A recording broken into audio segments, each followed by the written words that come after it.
Welcome to my channel where we cover the lore of video games. We cover all kinds from the mainstream to the indie, so I hope you enjoy your stay, and welcome to the Chronicler of Lore.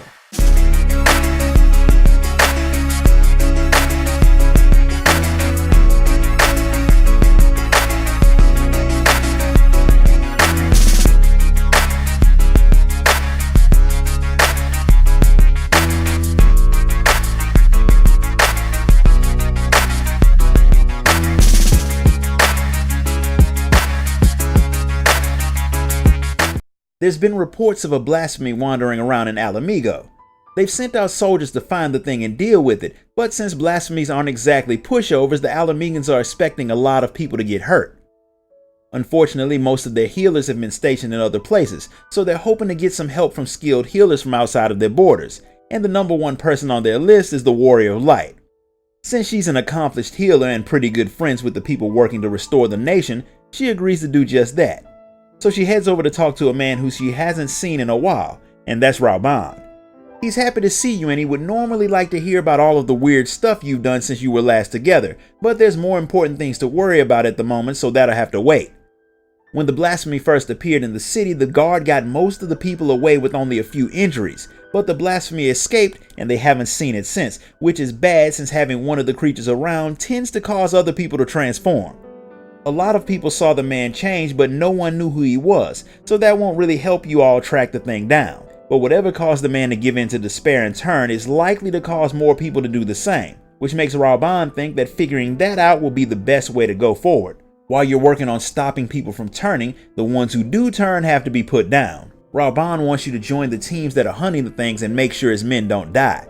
Of course you'll do it since that's why you're there, and it turns out not long ago a call came in saying that some of the things were spotted outside of Alagana. The troops have dealt with them already, but they need some healing, so you head out there to get to work. The Alamegans have a serious shortage of healers, so having you along to fix people up is a serious help.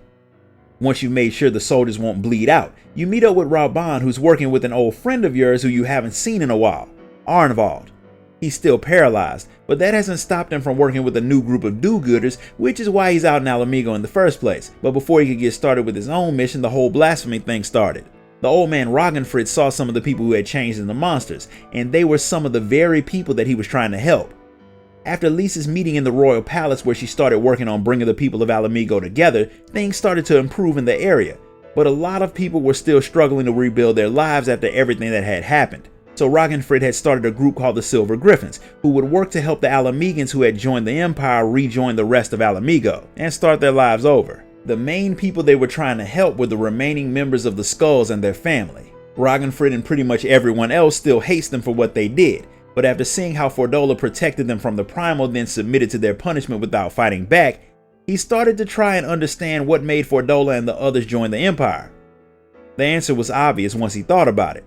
They had been through the same trauma as every other Alamegan, and they decided that the best way to help make life even a little better for themselves and the people closest to them was to become tools of the Garleans. The Garleans had set up a perfect system to break the Alamegans, one where they could make the people turn on each other to make it even harder for them to ever fight back.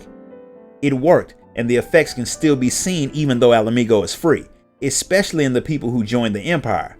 Ragnfrid doesn't want this new Alamigo to stay divided, so he formed the Silver Griffins to help the outcasts rejoin society, and Arnvald is a member of the group.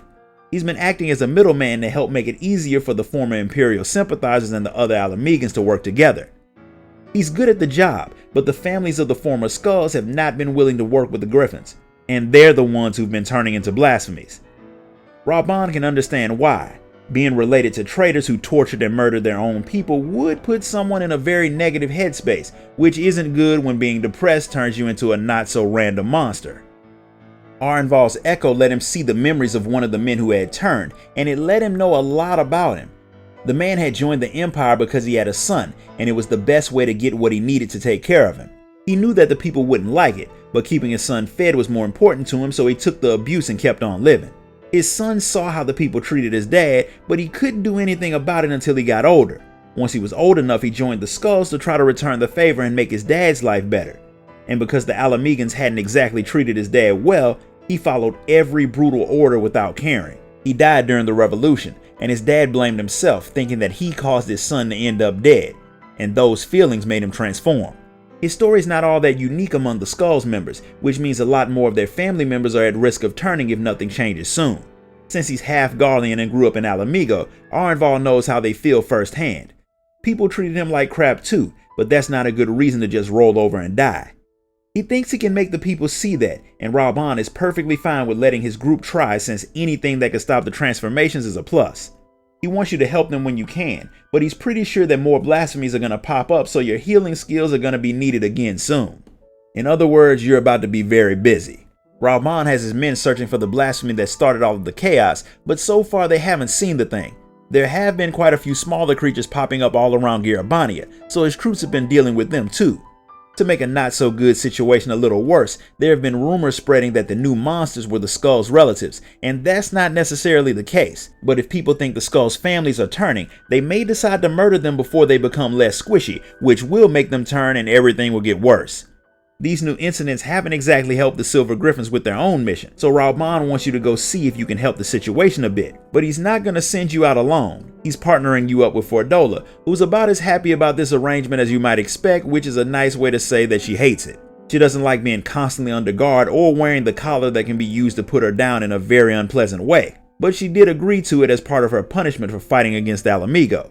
Plus, Arenval points out that having you in her group won't exactly be a bad thing, since she will probably need a healer. You're both being sent to the Griffins' base in Alagana, where a few relatives of the Skulls said they'd be willing to talk. Raban wants the two of you there to keep them safe from either blasphemies or rowdy villagers. That's a job Fordola is more than happy to do, considering her past associations. While she always acts tough and for the most part is not really an act, she is in a worse spot than you might think.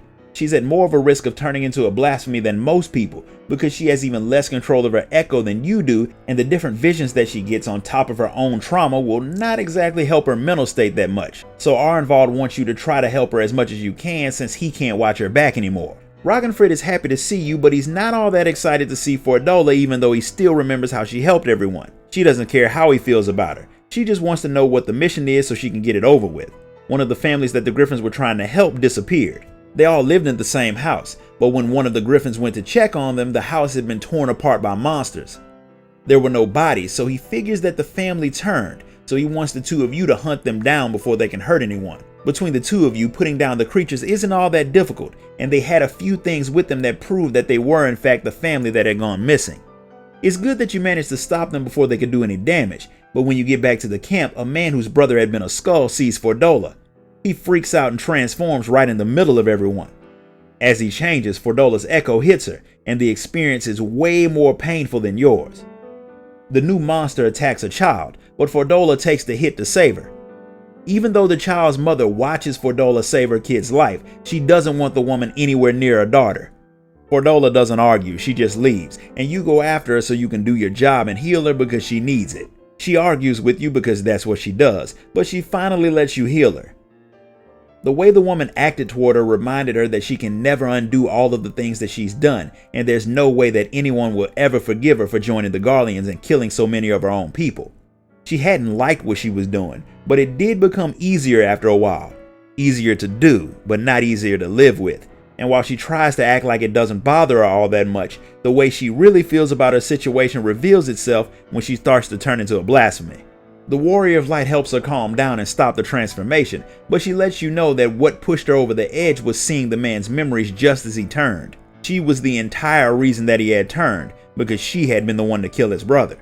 She thinks she's finally gotten herself under control, but in a very un-Fordola-like moment, she asks you to wait with her for a while, something you're more than willing to do. While you wait, she actually opens up to you a bit, sharing some thoughts that she's never told to anyone else. She wonders if she had been born somewhere else during a different time, would she have still turned into a monster? Was she just a defective person, or was she a victim of circumstance? Either way, she thinks the world would have been better off if she had never been born, because what she did with her life was make everyone else miserable, even her own friends. While she can't make everything right, the one thing she can do is kill the blasphemy, which is only right since she is partially responsible for creating the thing. So the two of you head back to Raban to see if they've had any luck tracking it down. And that's where we're going to stop for today. If you enjoyed this video, be sure to like, comment, share, and subscribe. Donate if you can, and I'll see you all next time.